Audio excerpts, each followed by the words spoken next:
नमस्कार मित्रों, मैं पंडित अखिल शुक्ल, जय महाकाल आयुर्वेद। आज विशेष वीडियो डाल रहा हूं जिसको आप ध्यान से सुनिए और सब्सक्राइब करिए और सबको भेजिए ताकि लोग बहुत सारी मुसीबतों से बच सकें। आपको शायद देखा होगा आपने, लोगों को बहुत लोग परेशान हैं, मेरे को दिन भर फ़ोन आते हैं कि घर परिवार में कलह हो रहा है, महिला और पुरुष की नहीं बन रही है, लड़की किसी के साथ चली गई है, यह लड़के बच्चे सुनते नहीं हैं। इस तरह से नाना प्रकार की परेशानियों का सामना करना पड़ रहा है हमको। ऐसा क्यों करना पड़ रहा है और इसका निवारण क्या है? तो सबसे पहले तो आप बात समझिए, जो आपका आज्ञा चक्र यहाँ होता है भ्रगुटी के मध्य पे, इसमें लामा लोगों ने बहुत काम किया है। आप लामा मतलब लद्दाख जाएंगे तो वहाँ बड़े बड़े मठ हैं, उस पर वो काम उन्होंने जो किया है, उसके द सीक्रेट ऑफ लामा करके किताब थी, बहुत ज़ोरदार किताब थी। वो लद्दाख में ही मिली थी हमको, पढ़ने को दी थी उन्होंने। बहुत ही उसमें तो यहाँ तक लिखा था कि वो लद्दाखियन जो आपके लामा, उनको कोई क्रिया करके उनको पेड़ के पास बिठा देते हैं तो फिर से वो 16 साल के उत्पन्न हो जाते हैं। आप उस किताब की कल्पना नहीं कर सकते। तो मैं तो उसमें से जो काम की बात यह है कि हमारा जो आज्ञा चक्र है यहाँ भ्रगुटी के मध्य में, किसी का नीचे किसी का ऊपर, जैसे जैसे आपको आध्यात्मिक ऊर्जा प्राप्त होती जाती है, आपका आज्ञा चक्र ऊपर की ओर जाने लगता है और उसी के साथ साथ आपकी पुतली भी ऊपर की तरफ जाने लगती है।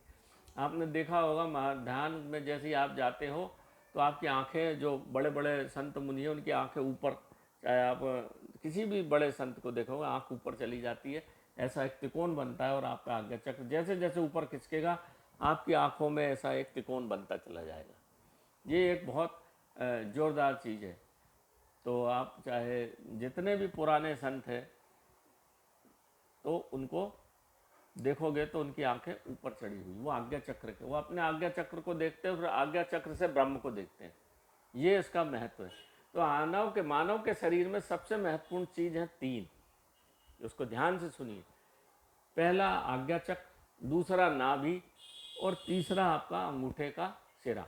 इसलिए पुराने समय में आप बड़े बुजुर्गों का जैसे पैर पड़ते थे तो सिर रखते थे अंगूठे पे, अपना ये जो आज्ञा चक्र अंगूठे पे रखते थे और वो आपके सिर पे आशीर्वाद देते थे और उनका आशीर्वाद लगता था, बिल्कुल 100% लगता था।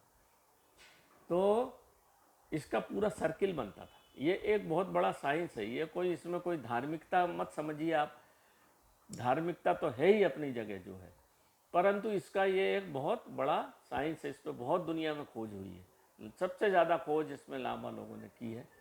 ये खोज से आदमी, आपने देखा होगा वाल्मीकि जी कितने वर्ष तक बैठे रहे, अपना प्राण चढ़ा लिया। आपके मूलाधार में प्राण होते हैं, वहाँ से चढ़ा के जब आज्ञा चक्र पे ले आते हैं और वहाँ से कनेक्शन हमारा ब्रह्म से हो जाता है। तो शरीर का कोई लेना देना नहीं, फिर शरीर कितने ही वर्ष पड़ा रहे उससे कोई मतलब नहीं है।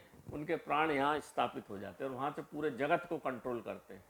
जो हिमालय में एक जगह है जिसका नाम मैं अभी बताऊंगा आपको, वहाँ पर जो बैठे हुए बड़े बड़े ऋषि मुनि, वो सब आज्ञा चक्र के ऊपर बैठे। इस पर बहुत काम हो रहा है, पूरी दुनिया लगी है इसके पीछे, पर पता नहीं हो पा रहा है। तो अपने आज्ञा चक्रों, माताओं बहनों को, खास करके माताएं बहनें को बहुत ज़्यादा लोग परेशान करते हैं। तो इसलिए पुराने समय में यहाँ तिलक, शादी ब्याह हो गई तो यहाँ तिलक लगा देते हैं, उनका एक बिंदी लगा देते हैं, तो कोई उसके ऊपर कोई किसी प्रकार की क्रियाएं नहीं कर पाए। कलयुग में बहुत हो रहा है। कलयुग में आजकल तंत्र मंत्र पे इतना काम हो रहा है, इतने परेशान कर रहे हैं लोग जिसकी हद नहीं। तो आप अपने आज्ञा चक्र को छुपा कर रखिए। पहली बात, चाहे आप किसी भी धर्म को, किसी भी गुरु को, किसी भी को मानते हैं, आप तिलक, हर आदमी तिलक लगाए। देखिए आप जितने संत हैं कभी खाली माथा नहीं छोड़ते। साउथ में आप चले जाइए, कभी उनका माथा आपको खाली नहीं मिलेगा, बराबर ढका रहेगा आज्ञा चक्र पे, क्योंकि वो उसकी महत्वता को जानते हैं। हम हमारे सनातन से दूर होते जा रहे हैं, इसलिए हमको इन सब चीज़ों को छोड़ते जा रहे हैं। छोटी छोटी चीज़ें, भगवान की पूजा करिए, 2 अगरबत्ती आप लगाइए, दीपक लगाइए, ओम नमः शिवाय का 5 बार सबसे बड़ा बीज मंत्र का जाप करिए, चंदन लगा लीजिए, अष्टगंध लगा लीजिए, ढकिए उसको। अगर आप उसको खुला छोड़ेंगे तो लोग उसका सदुपयोग कर लेंगे, उसका उपयोग करके आपसे जो चाहेंगे वो करा लेंगे। आप आजकल देखते होंगे जितने भी बड़े तंत्र मंत्र के मंदिर हैं, चाहे बनारस तारा देवी चले जाइए, चाहे काशी चले जाइए, चाहे महाकाल चले जाइए, चाहे नासिक चले जाइए, वहाँ पे बहुत सारे इस तरह के लंपड़ लोग घूमते रहते हैं जो जो उल्टी क्रियाएं करते हैं, अघोर पंथ को करते हैं। वो आपको बोलेंगे तिलक लगा लो, 10 रुपये दे दो। कहीं कोई हड्डी का तिलक लगा देगा, कोई उसमें मसानी का फूल लगा देगा, कोई हड्डी घिस के लगा देगा, कोई कफेन जला के लगा देगा। कभी मत लगवाइए किसी से तिलक। अपने आज्ञा चक्र को कभी किसी को छूने नहीं देना चाहिए। ये आप गांठ बांध लीजिए मेरी बात को, तो आप बहुत सारी परेशानियों से बच जाएंगे। नहीं तो जिंदगी भर आपको ये क्या करते हैं, किसी का रोग इनने निकाला, पैसे दे के ठीक नहीं हो रहा था आदमी, तो वहाँ पर अघोर में जब शमशान में बैठते मैंने सब देखा है, पर ज़्यादा बताना यहाँ उचित नहीं है। तो क्या करते हैं, बोला हम ठीक कर देंगे, तो वहाँ से अघोरी जो वास्तव में अघोर होता है वो वहाँ से निकाल लेते हैं और किसी भी माध्यम से स्वस्थ आदमी में प्रविष्ट करा देते हैं। बस वो ठीक हो गया। वो पर काया प्रवेश, इसका जो बृहद विज्ञान है, हमारे जो सनातन शंकराचार्य थे पर काया प्रवेश जानते थे। एक मुर्दे के पड़ा हुआ अच्छा स्वस्थ मुर्दा, हम बीमार, हम बुढ़े हो गए, हम इसमें प्रवेश हो गए, इसको बोलते हैं पर काया प्रवेश। ये बड़ा विज्ञान है, इसमें लांबा लोग करते हैं, हजारों वर्ष जीते, ऐसे ही जीते हैं हजारों वर्ष पर काया प्रवेश से।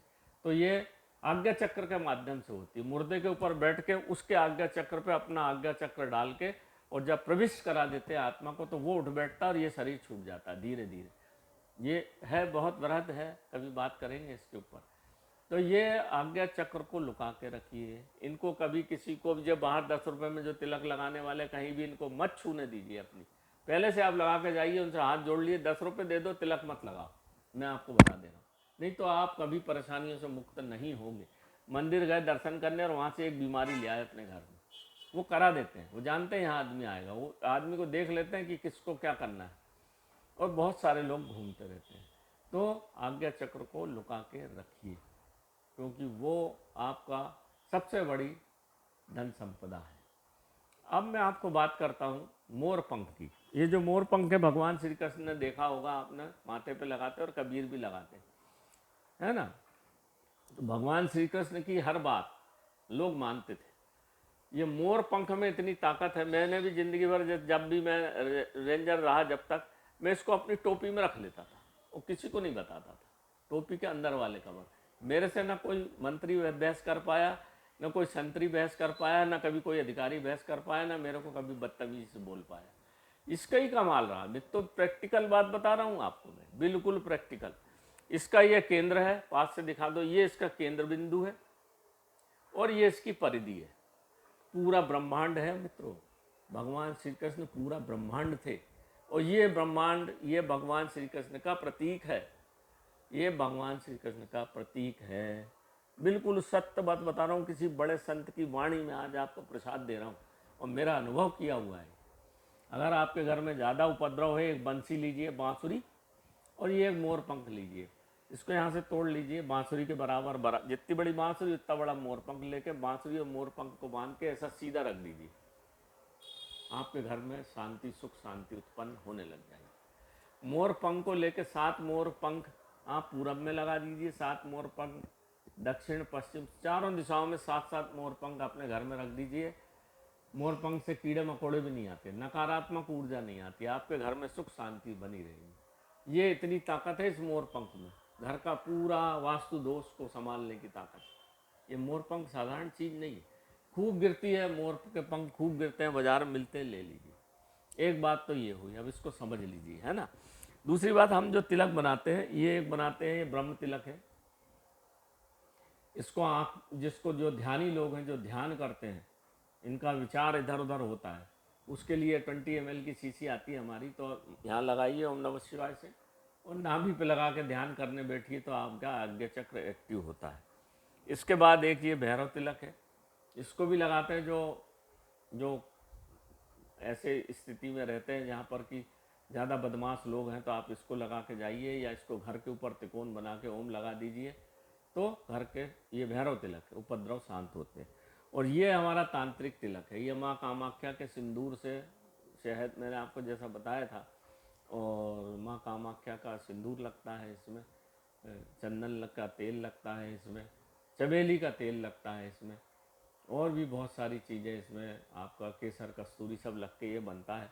1500 रुपये का आती है 20 ml 30 ml की शीशी, इसको लगा के यहाँ लगा के और ओम नमः शिवाय से यहाँ लगाइए और नाभि पे लगा के आप अपनी दुकान पे बैठते हैं तो इसमें सम्मोहन गुण है, लोग आपकी बात सुनते हैं, आपका फिर आज्ञा चक्र एक्टिव हो जाता है और जिसने नहीं लगाया तो उसकी बात आप कम्युनिकेट अपनी बात ज़्यादा भरोसे से, ज़्यादा ताकत से रखते हैं और आपका व्यापार बढ़िया चलता है, दिन पे दिन बढ़ने लग जाता है। और दूसरी बात, आप पे नकारात्मक ऊर्जा भी नहीं हो पाती। कोई कोई आपकी ऐसी दुकान में हजारों प्रकार के लोग आते हैं, आँखों से ही, जो भ्रकुटी से आँख से आदमी को मारा भी जा सकता है मित्रों।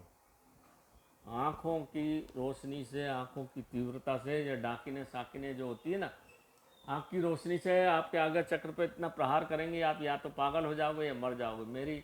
मैंने स्वयं देखा है, अपने गांव में एक डाकिन थी, वो मेरी छोटी बहन जुड़वा थी, 2 हुई थी, उनने देख लिया, वो 1 साल के बच्चे को वो देख लेती थी तो वो मर जाता था। मेरी छोटी बहन को उसने देखा और मेरे बाबा ने बोल दिया था कि ये अब नहीं बचेगी। दूसरे दिन शांत हो गई। हालांकि फिर उसका भी उपाय किया गया डाकिन का, फिर उसके बाद से वो खेल ही ख़त्म कर दिया गया उसका। तो गांव के कई बच्चे खा गई थी। तो इसको हमें, जब इसका ये ढका रहेगा उससे हमेशा आदमी दूर रहेगा।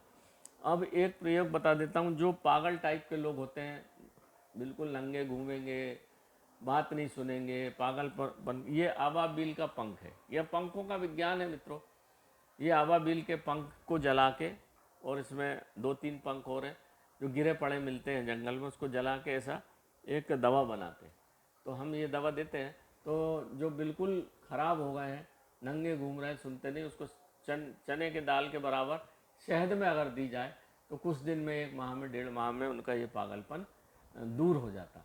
तो पंख के विज्ञ मैंने आपको बताया भी था कि नीलकंठ का पंख, नीलकंठ के पंख में भी बहुत ज़्यादा ताकत होती है, भगवान का पक्षी है वो। तो इस तरह से आप, तो मुख्य बात यह है कि अपनी नाभि पे और अपने आज्ञा चक्र को लुका के रखिए। अगर आप इसको नहीं रखेंगे तो फिर परेशानियों से मुक्त नहीं होंगे।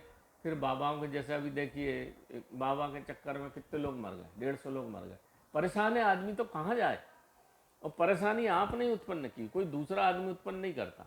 आपकी परेशानी आप उत्पन्न करते हो, तो आपका निराकरण भी आपको करना पड़ेगा, दवाई आपको खाना पड़ेगी। तो इसको ध्यान रखिए, ध्यान सुनिए, और ध्यान से जब भी कहीं जाएं आप, तो अपने घर में बजरंगबली के पैर का तिलक सिंदूर ले आइए। बहुत सारे लोग ले आते हैं और सवेरे उठे अपने लगा लिए और चले गए, तो कोई डर ही नहीं आपको, फिर किसी से डरने की ज़रूरत नहीं। परंतु उसका अंश आपके साथ होना चाहिए। मेरी एक बात थी भैया मित्रों, मैंने आपको समझा दी। मैं पंडित अखिल शुक्ल, जय महाकाल आयुर्वेद, मेरा चैनल का नाम है दुर्लभ जड़ी बूटियों पारद विज्ञान। इसको आप लिखेंगे दुर्लभ जड़ी बूटियों पारद विज्ञान, तो पूरे मेरे 2,500-3 हज़ार वीडियो आ जाएंगे। उनको देखिए, समझिए, जड़ी बूटी भी समझिए, और घर अब समय जड़ी बूटी का उगने का टाइम है, लाइए, सुखा के रखिए और अपना स्वास्थ्य खुद संभालिए, नहीं तो दिन पे दिन पैसा भी जाएगा और स्वास्थ्य भी नहीं अच्छा नहीं होगा। तो नमस्कार मित्रों, जय महाकाल आयुर्वेद। मेरा मोबाइल नंबर है 9165823800। फिर से सुन लीजिए, मोबाइल नंबर 9165823800।